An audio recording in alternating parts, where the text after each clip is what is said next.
큐티 라이프 김 목사입니다. 8장 드디어 시작됐습니다. 크게 두 부분으로 나눌 수 있는데요.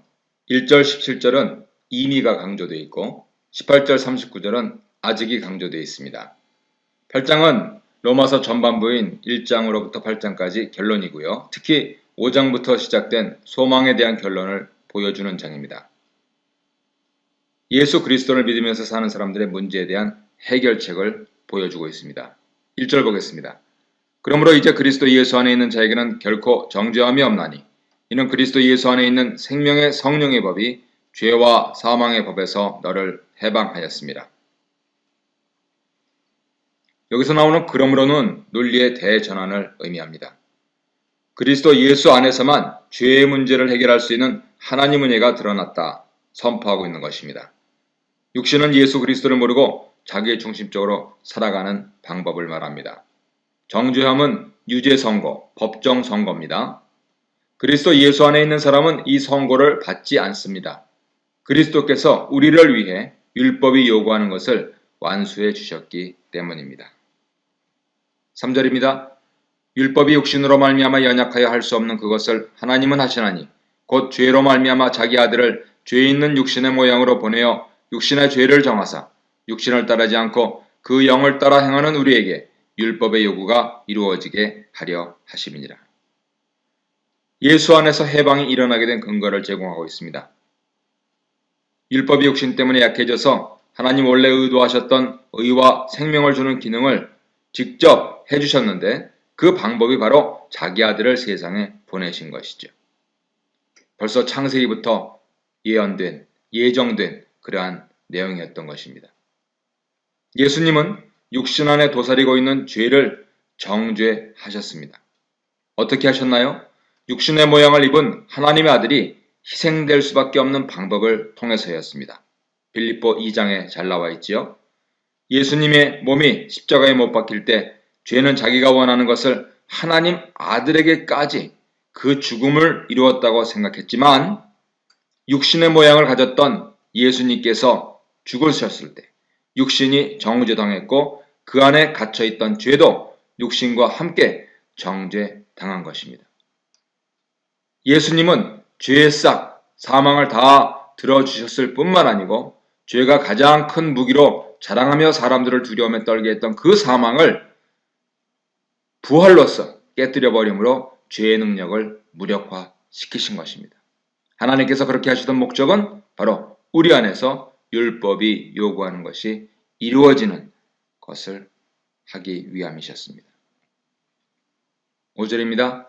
육신을 따르는 자는 육신의 일을, 영을 따르는 자는 영의 일을 생각하나니 육신의 생각은 사망이요 영의 생각은 생명과 평안이니라. 육신의 생각은 하나님과 원수가 되나니 이는 하나님의 법에 굴복하지 아니할 뿐 아니라 할 수도 없습니다. 육신에 있는 자들은 하나님을 기쁘시게 할 수 없느니라. 만일 너희 속에 하나님의 영이 거하시면 너희가 육신에 있지 아니하고 영에 있나니 누구든지 그리스도의 영이 없으면 그리스도의 사람이 아니라. 또 그리스도께서 너희 안에 계시면 몸은 죄로 말미암아 죽은 것이나 영은 의로 말미암아 살아있는 것이니라. 예수를 죽은 자 가운데서 살리신 이의 영이 너희 안에 거하시면 그리스도 예수를 죽은 자 가운데서 살리신 이가 너희 안에 거하시는 그의 영으로 말미암아 너희 죽을 몸도 살리시리라. 영으로 사는 것과 육신으로 사는 것의 차이입니다. 육신의 삶의 방식은 그렇게 살면 죽음으로 갈 수밖에 없지만 영적인 삶의 방식은 그렇게 살면 생명과 평안으로 이끌립니다. 이 세상에서 잘 나가고 성공하는 것 같아도 그것이 육신이 주장하는 삶의 방식이면 하나님 관점에서는 죽은 것입니다. 반면에 힘들게 살고 실패하는 것 같아도 그 삶의 방식이 하나님 관점에서는 살아있는 것이고 온전함, 평안, 샬롬이 있는 것입니다. 우리가 만약 육신의 생각대로 산다면 하나님을 대적하는 삶의 방식을 취할 수도 있음을 적시하고 있는 것입니다.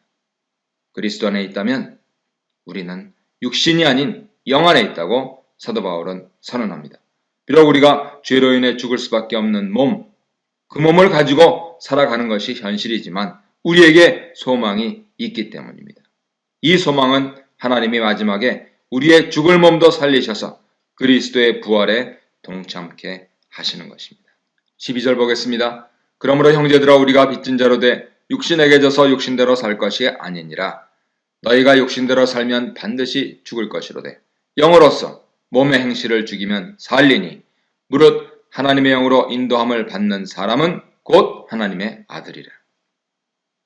영으로 인도함을 받는 생활에 대해 말씀하시는 것인데요. 우리가 빚진 자라고 합니다.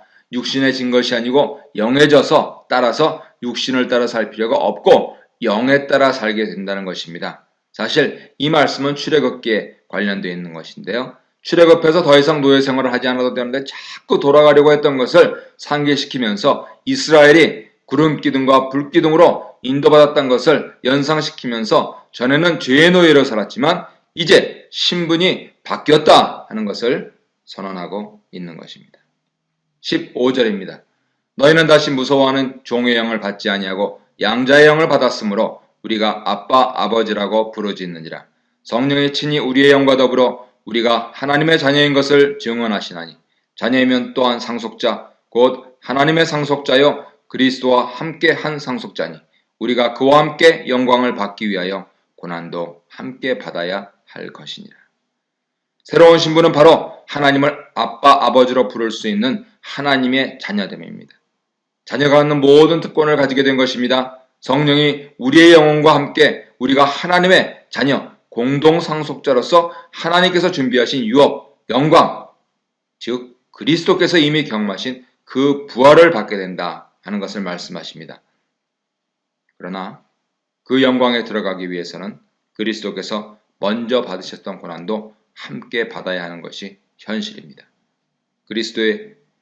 그리스도인의 고난은 구시대와 새시대가 겹치는 시대에 사는 그리스도인들이 예수의 영에 성령을 따라 살려고 할 때 필연적으로 오는 문제입니다. 성령이 원하시는 삶은 이 세상이 원하는 삶과 다릅니다. 둘은 타협의 여지가 없습니다. 그래서 그리스도인들은 예수인으로 단순히 예수를 주로 고백하는 것에 머물지 않고 예수의 생각대로 우리 생각을 끊임없이 바꿔 나가는 삶을 살게 되는 것입니다. 오늘도 늘 새로운 개혁으로, 날마다 새로운 구원으로 승리하시는 복된 날 되시기를 바랍니다.